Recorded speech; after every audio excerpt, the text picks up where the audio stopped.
This video is a step-by-step guide of how to explode your return on investment with an Advantage Plus sales campaign on Meta Ads. My agency, we do this for hundreds of clients and get results like these. So the great thing is you don't need a big flashy strategy, but there is a simple system and process that I'm going to explain, and when you implement it, I guarantee that you'll see your return on ad spend explode. So if you're ready, let's go. So the right time to use this Advantage Plus sales campaign is when you want people to buy your stuff through your website. It's that simple. If you want people to submit an inquiry form or leave their details, then use a leads campaign, which we've got a video coming out about soon. The first thing you must have in place is your tracking. Now, what I'm about to teach will not work without your tracking being in place. That means your pixel has to be set up properly and you have to have Conversion API. If you're struggling with Conversion API setup, I've got this video which will explain the simplest possible way of getting that set up. Then you must have your events set up correctly and be accurately recording purchases, initiate checkouts, add to carts as a minimum, but also set up any events that you want to measure, such as video views, newsletter subscriptions, contact forms, etc. Now, this other video of mine will explain exactly how you do that. Setting up an Advantage Plus sales campaign is actually really simple, and anyone pushing complex strategies should be ignored. Complex strategies may have worked a few years ago, but today, simplicity is your friend. Now, unfortunately, many people offering advice on YouTube aren't actually running any ads, whereas we're running campaigns for over 100 different companies and spending millions of pounds every single year. So let's dive into the system. Okay, so the first thing you want to do is come down here and select sales, click continue, and then select up here Advantage Plus shopping campaign and select continue. You can use a manual sales campaign, that will open up more things, but Advantage Plus nowadays for product sales is king. Okay, so this is what you will be faced with, and the first thing you want to do is name this something that means something to you. You might want to put a date in there because the system I'm going to show you is about you're going to be launching these campaigns semi-regularly. You know, you're going to launch a campaign, monitor the results, and I'm going to speak about this later in the video. You're going to see, you're going to test different things, and then you're going to launch a new campaign to consistently improve. And because you're doing that, when you look at your big list of campaigns, what you really want to be able to do is quickly differentiate which campaign is which. So we have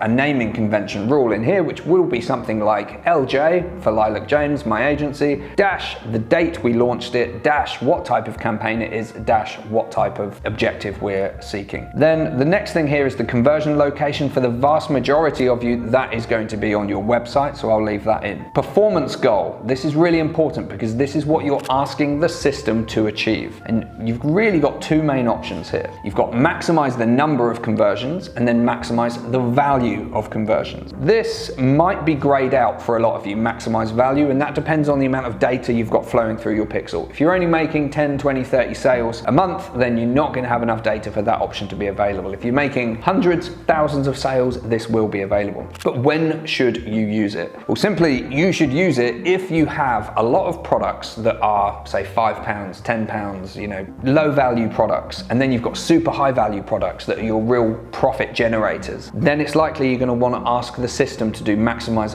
value of conversions rather than number of conversions. The risk that you run if you're doing maximize the number of conversions is that the system will find buyers for your low cost products, and then it will just keep going out and finding you more £5 sales. So you might have a £3, £4 cost per sale, but if you're only making 10, 20 pounds every time, then there's not going to be a lot of profit in there for you. But with the key to everything, it is really around testing. So you're going to have to just see what works. We've used this for a number of clients. Some clients it works great with, other clients it doesn't work that well with. So after you've done that, you want to select your correct pixel and then select your conversion event. This is just a test account so that you can see these are all grayed out, but these wouldn't be once you've set up your tracking correctly. Most of you, I would advise optimize for what it is that you want to achieve. The only exception to that, and we've got a great video about low budget ads, but the only exception to that really is if you're running with a lower budget. If you're running with, say, under £1,000 or dollars a month, it might be that you want to optimize for further up the scale. So you might want to optimize for add to carts or initiate checkouts, that sort of thing. But again, and you'll hear me, if you're subscribing to this channel, you'll hear me say it all the time, test, test, test. If you do optimize for an add to cart, you can still see the amount of purchases that are achieved from that ad campaign. The cost per result goal, I won't go into that too much. It's something that you can use. If you say, for example, have £30 profit per sale, therefore you only want to commit a maximum of 10, you would just put a cost per result goal of 10 in there. But what that can do is it can strangle your ad spend. So you might be saying to the system, I want you to spend $5,000 a month. And if the system can't generate sales for $10 or £10, then quite simply it's going to spend less budget. So just be mindful of that. Audience location, dead simple. Literally you just tell it where you want to target and if you want to exclude any locations as well. Audience segment reporting. Now this is something that I would absolutely recommend that you all do. And this is quite clearly where you go into the ad settings section. So if I came down here, there it is. I go into the advertising settings. It might not be there for you. It might be around here somewhere, but you go into the advertising settings and you communicate to the system who your engaged audience is, who's going to be your web visitors over the last 180 days. It's going to be the people that have added to cart but not purchased, the people who have followed, engaged with you on social media. These people, your warm audience, your middle of funnel group. And then you want to define your existing customers, which is going to be all the people that have purchased from you in the last 180 days. And if you have a customer list of all the people who have ever purchased from you, get it in there. Because when we do the Advantage Plus audience targeting, which we'll come on to in a moment, this will steer it to really understand who your target customer is. And it's something you communicate in the back end of the system that many advertisers don't bother with, but it will improve your results. Then we have budget. So we can set daily or lifetime. I've got a client at the moment, we've just built a campaign for them that is going to be going live in June, but it comes to the end at the end of June. So we've just done a lifetime budget for that campaign rather than a daily. And be really careful because it's very easy to put an extra zero in there and absolutely spank your budget. So just be careful because mistakes do happen. This is where you can set an end date for your campaign. And if you do set that lifetime budget, it will ration your budget over the course of that lifetime. It's not going to blow it all in the first week. Then we will come down to the ad level. There is no ad set level at the Advantage Plus shopping, and the reason is because you're using the AI to target your target customer. You're not doing defined audiences like you might have been used to in the past. So again, you want to name your ads. Ours always start with ad 1, and then ordinarily we would describe the creative that we're leading with, but it again just has to be specific so you know when you look at it. If you just had ad 1, 2, 3, 4, 5 and no further information, and then you see that your top ad is a particular ad, you're not going to know the particular creative that has driven that result. Partnership ads, this is where you work with influencers and things. We do have a video available on that if you are working with influencers that you can go and look at, but this isn't about that. So then if you have to select your correct page, obviously we have quite a few here, and then you upload your creatives, your copy, you put your landing page in, build some URL parameters. I would absolutely recommend that because that means within Google Analytics 4, you can see the traffic and what it's performing. Because if you're running these campaigns and people are only spending 10 seconds on your website, that's actually quite vital data. And unless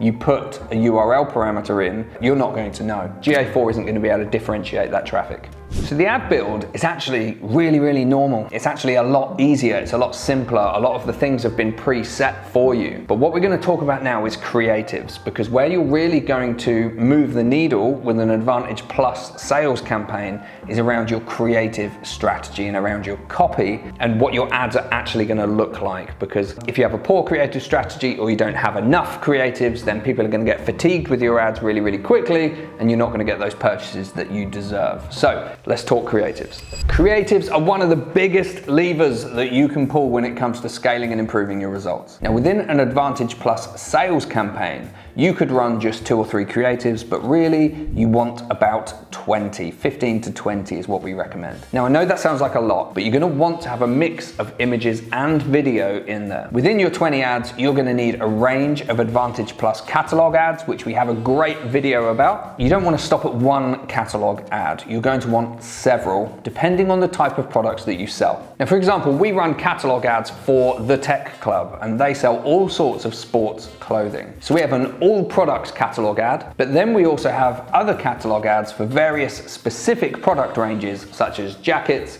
trousers, sports tops, headwear, and more. Now, this means when somebody's in the market for a new sports jacket, Meta can understand that shopping behavior and it can just put ads with all your range of sports jackets in front of the target customer at that exact time. Now this video here will show you how to set up your various product sets so you can really nail this strategy. Then you're going to want to have video ads, carousels, single image ads, and collection ads all mixed in there. Now don't make the mistake that many advertisers make and think, well, you know, I always like carousels, for example, so everyone else must too. Different people engage with different types of ads, and this is why you need ad variety, because it also keeps your advertising really fresh so people don't suffer fatigue really quickly. Now if you just ran a single video, you'd probably see your ads initially do fantastic, but as ad fatigue sets in, your results will just deteriorate really fast. Now let's talk about optimization and continual improvement.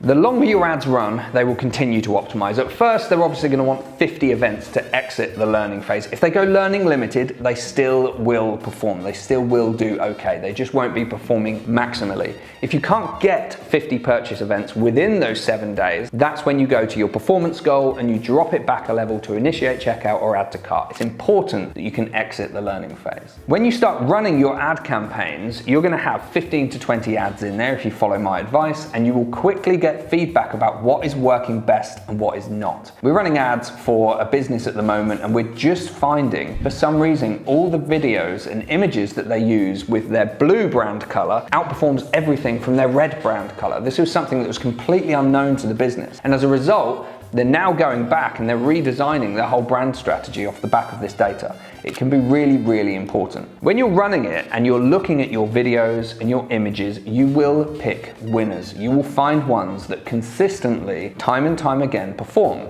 So what you do is you take these and you create a fresh campaign and you put your winning creatives all in there. So I would pick, you know, all the ones that are doing well, but because they're not all going to do well, and you drop the ones that don't, and you create some new creatives that try to take some learning from the ones that were doing really well. And that could be something simple like they all have blue in them. They all use our blue rather than our red brand color. It could be that instead of just showing the furniture, we've got a garden furniture client, and they were doing some great creatives where, you know, nice flashy reels of, you know, the furniture looking lovely and like glistening in the sunshine. Then we did some reels where someone physically was there talking through the product. Those creatives outperformed all the old ones. So now what we do is we take the best creatives where somebody's talking through the products, the best flashy reels, and we mix them together and we do direct tests. And you're going to have an idea of what creates the cheapest cost per landing page view, what creates the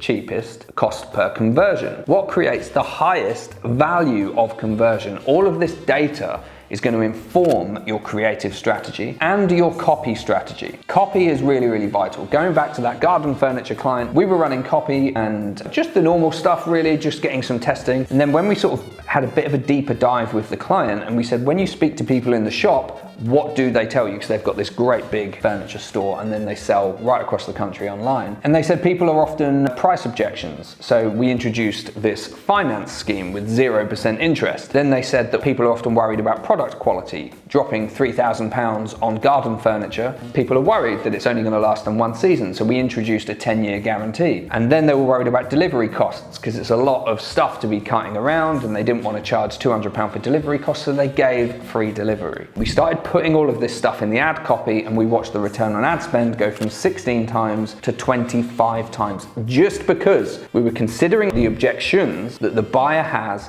and we were getting in front of them with our ad copy. All of this stuff is really simple. An Advantage Plus sales campaign is all you need to be doing if you're selling products at scale that are simple for the AI to understand. So I do hope that helps. Don't forget to like and subscribe. Find those other videos which will help you with some of the more niche detail around this strategy, and we'll see you next time.